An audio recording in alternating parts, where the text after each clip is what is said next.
Okay, since it's not a million degrees up here, I decided to come back up to the attic, take a look at some comics. Nothing in particular. It's more about a 90s craze. Kind of led to the downfall of the comic book industry in the 90s. That's good old gimmick covers. Oh yeah, they were aplenty. And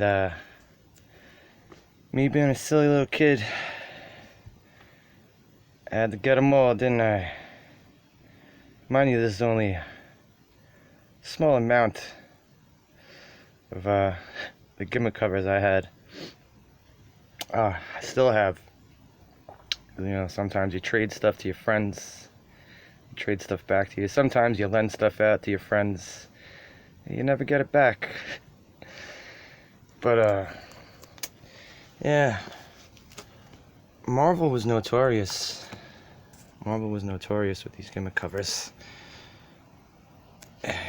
But all right, one thing's all right. This is pretty odd because look, all right, number 50 for Doctor Strange, right? It's understandable. Understandable. It gets this nice little hologram cover, but this is weird.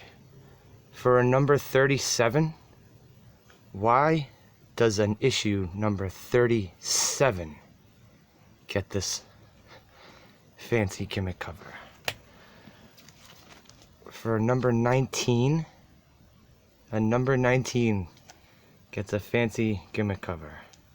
Granted, they look cool and all, but the other thing too is, like, look at this, 225.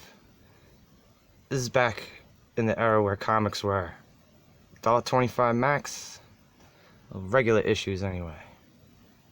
$2.25, and they would always end up slapping like an extra $1.50 onto the gimmick covers. All right, here's the number one, Punisher 2029, Punisher 2099. Sorry, number one. That's understandable, right? A number one. Here's one that boggles my mind.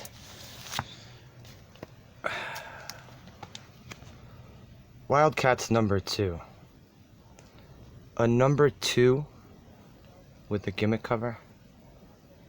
I don't know. They just wanted an extra buck from everybody. And they, you know, these things pretty much jumped off the shelves. Alright, but they didn't just do these fancy holograms and stuff on the foil covers. This is a pretty cool one. Wolverine number 50. This is cool. They made it like a file, a Wolverine slash through. That's cool. I like that one. I give that one a thumbs up. This one, Shadowhawk 2, number 1. That's badass. I like that. I like that. They did some, you know, they did some cool stuff with these. Here's a weird one, because they didn't get into the fancy schmancy holograms or anything. What they did was glue a plastic jewel onto this cover. Eclipso, the Darkness Within number 1.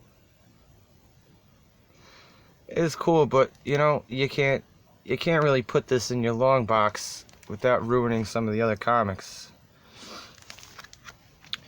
And this right here, this bad boy, this set off the craze. This set off the craze of the gimmick covers, because this was the very first gimmick cover that I could remember. And this isn't even the first printing. The first printing of this issue, Silver Surfer number 50, the first printing, he doesn't have the muscle outlines drawn. It's just all silver. But after this issue came out, Marvel went bananas. with the gimmick covers.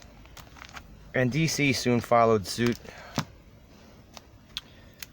This Batman, I didn't take it out, but you pull this Batman tab out, and it's the Azrael Batman armor. I mean, they were cool and all, but they were a scam. Look at this, $3.95 for this issue of Spider-Man 375. Amazing Spider-Man 375. Well, these are just a drop in the bucket compared to some of the stuff I have with the gimmick covers. Cool and all, but I don't know. They didn't need to be milking little kids for the piggy banks. But yeah, just want to do a quick look at these. Maybe when I come across any of the other gimmick covers I have, I'll show them off. They're back in the attic. I'll be reviewing some more comics in the near future, since it's almost fall again. Summer up here is brutal. Alright, take care everyone.